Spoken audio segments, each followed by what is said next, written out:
Nowadays, it's described as an unsubstantiated moral panic that took place in the 1980s. The satanic panic was rampant, with over 12,000 reported cases ranging from early D&D and fantasy role-playing games to allegations of abuse inside of preschools across America. This mindset had a chokehold on the culture of the time.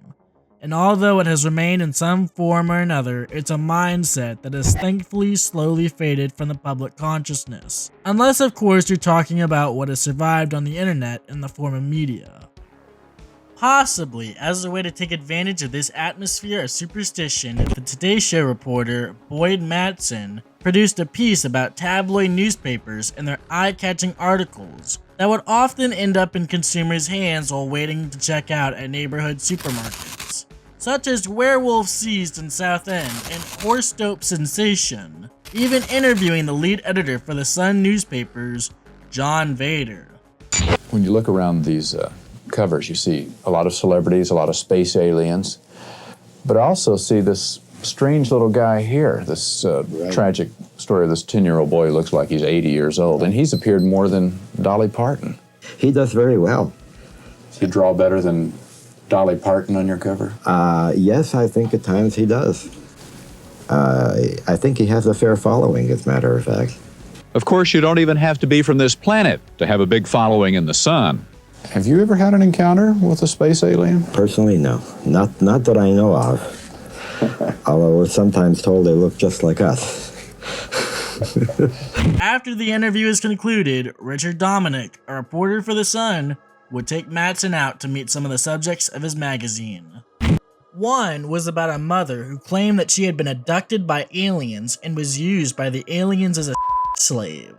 I was put in a kind of like a sterilization chamber to be cleansed of earth bacteria, and several of these creatures had relations with me. How many nights a week did you go become a for UFO aliens? For a while it was every night. The next was a piece about a Japanese woman who had her body cryogenically frozen for 25 years, despite mysteriously gaining weight.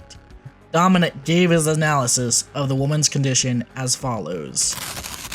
I think that what happened was they dehydrated her body, deep fried it, deep freezed her body, and I guess when they added water, I guess like you would instant coffee, she got a little heavier. Dominic's next story during the feature involved a Howdy Doody doll that came to life and saved a man from drowning in Skokie, Illinois. I was coming from a meeting with some other dummies, and I cut across the ice, and about the middle of the ice, I fell through, and Howdy here was in a case, a locked case. All of a sudden, just as I was about to black out, I felt small hands lift me out of the water, onto the ice, and when I came to, there was just my dummy Howdy. He was all wet next to me, and nobody else was around. The last interview, in my opinion, and for many people over the years after the original airing, is the most interesting and most memorable out of all of them. June O'Brien of Boca Raton, Florida had an interesting problem. Her toaster oven. Except this was no ordinary toaster oven, for this toaster was possessed by the devil himself. Her first indication that her toaster oven was possessed was that a deep voice erupted from a part of the toaster that read, "Insert one slice." At least that's what June claims in this interview. Right here where it says put one slice, we heard, "I am the devil." What kind of voice did the devil have? A very low voice, I'd say sounded like Eli Wallach. Have you saved any of this satanic toast? Yes, I did save it because I wanted to be sure that somebody else would see it. Now this one, can you see that, Richard? Satan lives. Just terrible. Is the toaster still possessed? We still have trouble off and on with it, yes. Oh, see now it's... I just hold it down. It seems to be aware. Oh! Why have you kept this toaster? Well, Richard, you know, when all is said and done, it makes good toast. Whether or not you actually believe in her testimony of her toaster being haunted or not, I genuinely believe that she believes it is.